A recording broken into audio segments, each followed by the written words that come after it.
আসসালামু আলাইকুম ওরহামতুল্লাহি ওয়াবারাকাতুহ। সুপ্রিয় শিক্ষার্থী এবং যারা আমাকে দেখছেন সবাইকে জানাই ড্রিম প্যারাডাইস টিচিং হোমের পক্ষ থেকে আন্তরিক অভিনন্দন ও শুভেচ্ছা। আশা করছি সবাই ভালো আছেন। আজকের এই ক্লাসটি সপ্তম শ্রেণীর শিক্ষার্থীদের জন্য এবং এই ক্লাসটি হলো অনুসরণী 1.2 এর উপর যে তিনটা সৃজনশীল আছে, তবে আমি শিক্ষার্থীদের বোঝানোর সুবিধার্থে আমি 2টা সৃজনশীল আজকে আপনাদেরকে দেখাবো। এর পরবর্তী ক্লাসগুলোতে আপনারা অতিরিক্ত সৃজনশীল এবং বহু নির্বাচনী ইনশাআল্লাহ পেয়ে যাবেন। এই ক্লাসগুলো দেখে ইনশাআল্লাহ শিক্ষার্থী সহ যারা শিক্ষার্থীর অভিভাবক আছেন তারাও শিক্ষার্থীদেরকে বুঝিয়ে দিতে পারবেন যদি ন্যূনতম গণিত সম্পর্কে আপনার কিছু আইডিয়া থাকে। আমি আমার ক্লাসগুলোকে এমনভাবে উপস্থাপন করার চেষ্টা করি যাতে ক্লাস 7 শিক্ষার্থীরা তো বয়সে ছোট হয়, যাতে তাদের অভিভাবকরা দেখে ওদের সাথে হেল্প করতে পারে। আমার এই ক্লাসটি দেখার আগে আমি অনুরোধ করব, যদি কেউ অনুশীলনী 1.1, 1.2 অনুশীলনীগুলো না দেখেন এবং বর্গমূল, পূর্ণবর্গ সংখ্যা এগুলা যদি না বুঝেন সেগুলা দেখার জন্য, কেননা আমার আগের ভিডিওগুলোতে আমার সে সম্পর্কে বিস্তারিত আলোচনা করা আছে। আপনি যদি সেই ক্লাসগুলো দেখেন তাহলে অবশ্যই আপনার এই ক্লাসগুলো সহজ বলে মনে হবে। প্রথমে 10 নাম্বার, একজন কৃষক বাগান করার জন্য 595টি চারা গাছ কিনে আনেন কতটি? 595টি। প্রতিটি চারা গাছের মূল্য হলো 12 টাকা। আমি শিক্ষার্থীদের বলবো এই ক্লাসগুলো করার সাথে সাথে আপনারা বই, খাতা, কলম এবং ক্যালকুলেটর নিয়ে সব বসবেন, কেননা আপনারা যদি শিক্ষা সরঞ্জাম সবগুলো সামনে রাখেন তাহলে অঙ্কগুলো আপনাদের বুঝতে সুবিধা হবে, আপনারা সাথে সাথে চর্চাও করতে পারবেন। ক নাম্বার, চারা গাছগুলো কিনতে তার কত টাকা খরচ হয়েছে? তাহলে চারা গাছগুলো কিনতে কত খরচ হয়েছে সেটা বের করতে হলে আমাকে চারা গাছের সংখ্যা দিয়ে টাকাকে গুণ করতে হবে। অর্থাৎ একটির মূল্য হলো 12 টাকা, চারা গাছ আছে কয়টি? 595টি, মানে 595 এর সাথে 12 কি গুণ করতে হবে। শুরু করছি আমি। 10 নাম্বার ক, দেওয়া আছে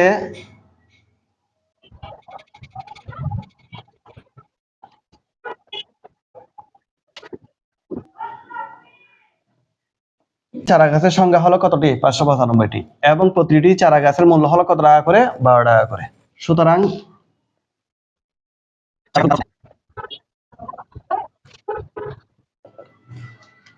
চারা গাছগুলো কিনতে তার খরচ হবে 595 সাথে 12 কি করতে হবে? গুণ করতে হবে। যেহেতু একটার মূল্য হলো 12 টাকা, তাহলে গাছ কিনতে হবে কয়টি? 595টি। সেজন্য 595 দ্বারা গুণ করলাম।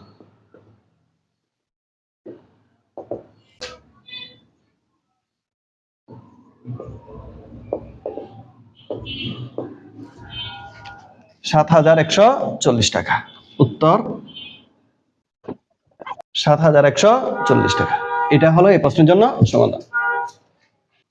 বাগানের প্রত্যেক সারিতে সমান সংখ্যক গাছ লাগানোর পর কয়টি চারা গাছ অবশিষ্ট থাকবে? আমার কাছে চারা গাছ আছে 595টি। এখন এই 595টিকে যদি প্রত্যেক সারিতে অর্থাৎ লাইন ফাইল উভয় দিকে একই সংখ্যক গাছ লাগাই, তার মানে লাইনেও 2টা, ফাইলেও 2টা। লাইনে 5টা হলে ফাইলেও 5টা, লাইনে যদি 10টা হয় ফাইলেও 10টা।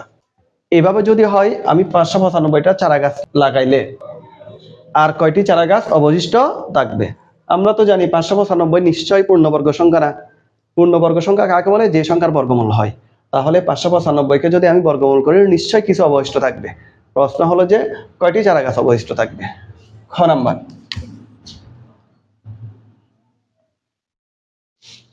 চারা গাছের সংখ্যা অর্থাৎ 595কে বর্গমূল করলে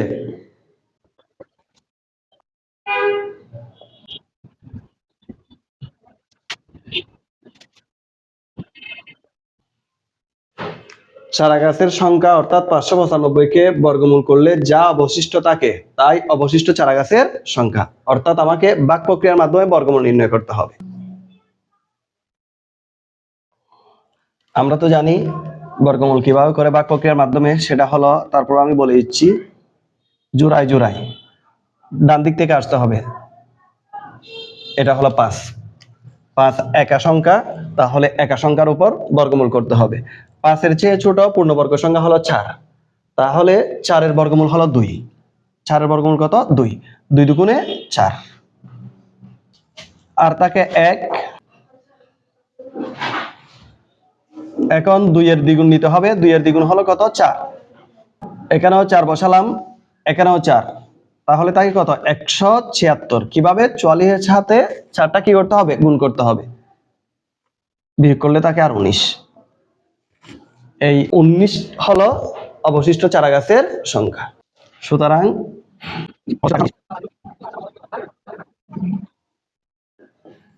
এভাবেই আপনি খ নাম্বারের সমাধান করতে পারেন। প্রশ্ন ছিল কয়টি চারা গাছ অবশিষ্ট থাকবে, অর্থাৎ চারা গাছ অবশিষ্ট থাকবে কয়টি? 19টি। গ নাম্বার, খরচের টাকার সংখ্যা ও চারা গাছের সংখ্যার বিয়োগফলের সাথে কোন ক্ষুদ্রতম সংখ্যা যোগ করলে যোগফল একটি পূর্ণবর্গ সংখ্যা হবে? তো খরচের টাকা কত ছিল দেওয়া আছে, খরচের টাকা ছিল 7140, অর্থাৎ আমি ক হতে পেয়েছি, এখানে ক হতে প্রাপ্ত লেখা যাবে। চারা গাছের সংখ্যা, চারা গাছের সংখ্যা কতটি? 595টি।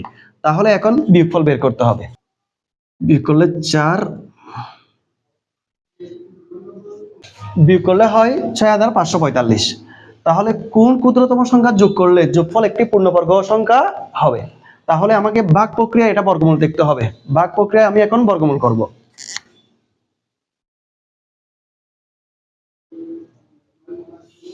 ভাগ প্রক্রিয়ায় বর্গমূল করতে আমরা জানি জোড়ায় জোড়ায় ধরতে হবে। 65 এর চেয়ে ছোট পূর্ণবর্গ সংখ্যা হলো 64। 64 এর বর্গমূল হলো 8। 8 8 64, 8 থাকে 1, এখানে 4 5। এখন একটা জিনিস খেয়াল করেন, এখানে যদি আমি 8 দুগুণে 16 বসাই, অর্থাৎ সংখ্যা এটা বড় হয়ে যায়, সেজন্য আমি এখানে করব কি, এখানে একটা শূন্য, এখানে দুইটা শূন্য, এখানে যদি একটা দিই এখানে দুইটা শূন্য হবে। 80 এর বর্গ হলো 6400। আপনি ক্যালকুলেশন করে দেখতে পারেন, 80 এর বর্গ 6400। তার মানে এটা পূর্ণবর্গ সংখ্যা হচ্ছে না। প্রশ্ন হলো যে কত যোগ করলে, তাহলে যোগের সিস্টেম, যোগের প্রক্রিয়াটা হলো এভাবে, 80 এর চেয়ে বড়, 80 এর চেয়ে বড় ক্ষুদ্রতম সংখ্যার বর্গ। তাহলে 80 এর চেয়ে বড় হলো যে 80 যোগ 1 হোল স্কয়ার। তাহলে 80 আর 1 যোগ করলে কত হয়? 81। 81 হোল স্কয়ার, 81 গুণ 81। 81 সাথে 81 গুণ করলে হয় 6561। 6561। তাহলে আমার কাছে আগে ছিল কত? 6545। তাহলে কত যোগ করতে হবে? কত যোগ করতে হবে সেটা বের করার জন্য আমাকে 6561 থেকে 6545 বিয়োগ করতে হবে। সুতরাং ক্ষুদ্রতম সংখ্যাটি হবে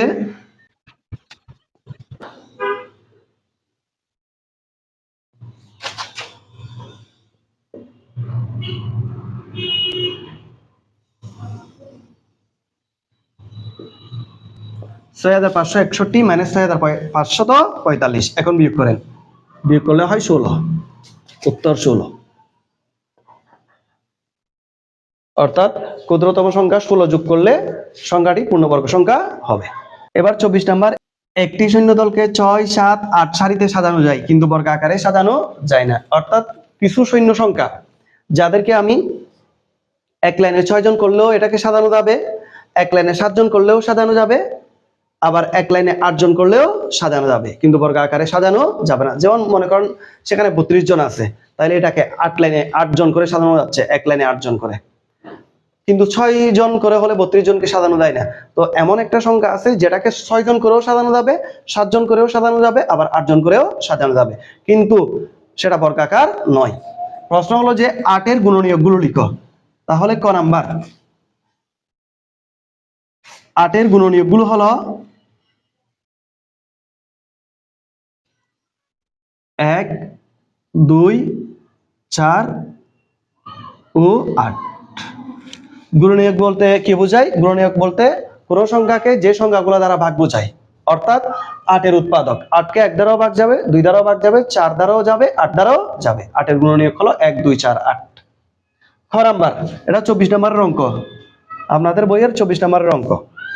সৈন্য সংখ্যাকে কোন ক্ষুদ্রতম সংখ্যা দ্বারা গুণ করলে সৈন্য সংখ্যাকে বর্গ আকারে সাজানো যাবে, গুণ করলে হবে।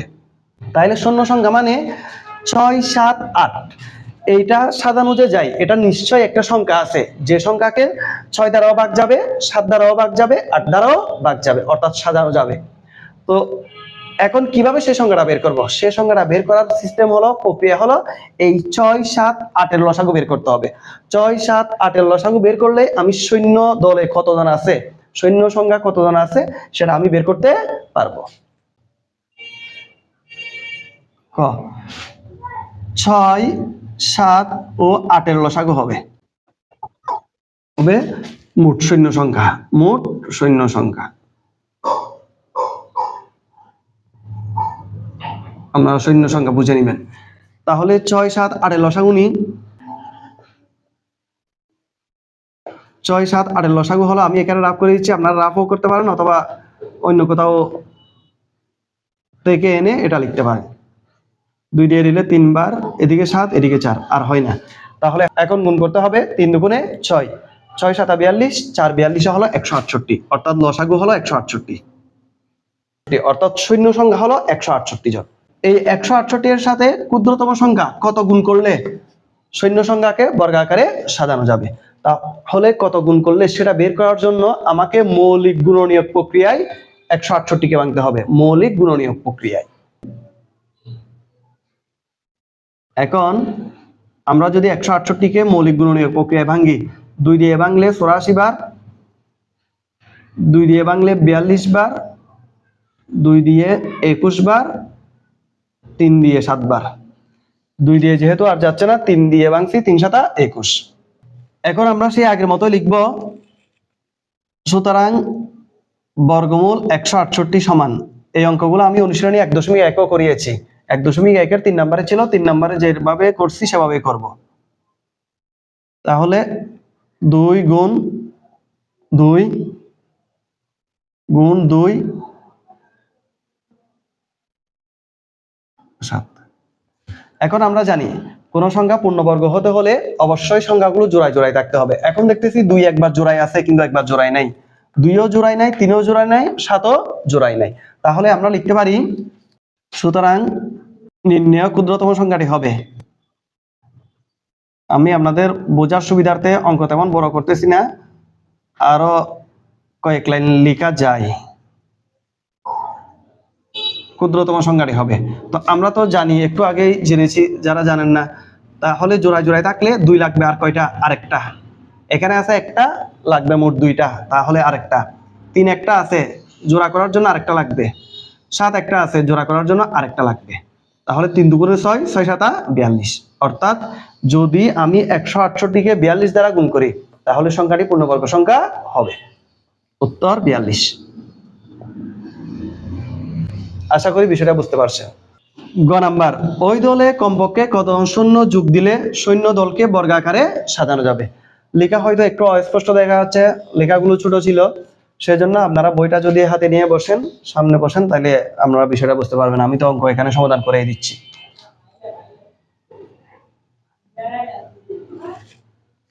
তাহলে কমপক্ষে কতজন সৈন্য যোগ দিবে বা সরিয়ে রাখতে হবে সেটা বের করার জন্য ভাগ প্রক্রিয়ায় বর্গমূল করতে হয়, সেটা তো আমরা আগে থেকেই জানি। সেজন্য আমি সৈন্য সংখ্যা ছিল 168 জন, আপনি চাইলে এখানে লিখে দিতে পারেন ক হতে প্রাপ্ত মোট সৈন্য সংখ্যা 168 জন। এখন ভাগ প্রক্রিয়ায় বর্গমূল করব। ভাগ প্রক্রিয়ায় বর্গমূলের সিস্টেম জোড়ায় জোড়ায়। তাহলে 1 এর বর্গ হলো 1, 1 বসিয়ে দিলাম, এদিক থেকে জোড়া নামাবো 68। তাহলে 1 এর দ্বিগুণ বসাইতে হবে 2, 1 এর দ্বিগুণ হলো কত? 2। এরপর এখানে এমন একটা সংখ্যা বসাবো যেটা এখানেও বসাবো, গুণ করলে 68 এর চেয়ে ছোট হয়। তাহলে আমি যদি 2 বসাই, এখানেও 2 বসালাম, তাহলে 22 দুগুণে 44। এই অঙ্কগুলো কিন্তু বিস্তারিত কিভাবে করতে হয় সেটা আমার আগের ক্লাসগুলোতে দেওয়া আছে, আপনারা দেখে নেবেন ওইখান থেকে, তাহলে বিষয়গুলো সহজে বুঝবেন। এখন আমি যদি এখানে বোঝাতে যাই, দেখবেন যে ক্লাসটা অনেক বড় হয়ে যাচ্ছে। 24, অর্থাৎ 168 কে বর্গাকারে সাজানো যায় না, সৈন্যদলকে বর্গাকারে সাজানো যায় না। সৈন্যদলকে বর্গাকারে সাজানোর জন্য অবশ্যই 168 সাথে যোগ করতে হবে। কত যোগ করতে হবে? 24 যোগ করা যাবে না, 24 এটা বাদ দিতে হবে। যে এখন কত যোগ করতে হবে সেটা বের করার জন্য 12 এর চেয়ে বড় ক্ষুদ্রতম সংখ্যার বর্গ বের করতে হবে। 12 এর চেয়ে বড় ক্ষুদ্রতম সংখ্যার বর্গ, 12 এর চেয়ে বড় হলো 1 যোগ করতে হবে হোল স্কয়ার, সমান 12 আর 1 যোগ করলে 13, 13 স্কয়ার মানে 13 দুইটা, 13 গুণ 13 অর্থাৎ 169 হয়। 169 আমার কাছে আছে কত? 168 জন। সুতরাং আগে ছিল 168 জন, এখন হলো 169 জন, তাইলে যোগ দিতে হচ্ছে কয়জন? একজন। অর্থাৎ শুধুমাত্র একজন সৈন্য যদি ওই সৈন্য দলে যোগ দেয়, সৈন্য সংখ্যাকে বর্গাকারে সাজানো যাবে। উত্তর একজন। আমি এর পরবর্তীতে আরো ক্লাস দিব, অতিরিক্ত বহু নির্বাচনী সৃজনশীল দিব। তো আজকের ক্লাস এতটুকু পর্যন্ত। আমি চেষ্টা করেছি অঙ্কগুলো আপনাদেরকে যাতে সহজে বোঝাই দিতে পারি। ভুল ত্রুটি থাকতে পারে, শেয়ার কমেন্টস করবেন, লাইক করবেন, আর কমেন্টসে জানাবেন আর কিভাবে ক্লাস নিলে আসলে ক্লাসটা ফলপ্রসূ হয় এবং অডিয়েন্সরা বুঝতে পারে, সেটা যদি আমি জানতে পারি সেভাবে করে ক্লাস নেওয়ার চেষ্টা করব। ভালো থাকবেন, আল্লাহ হাফেজ।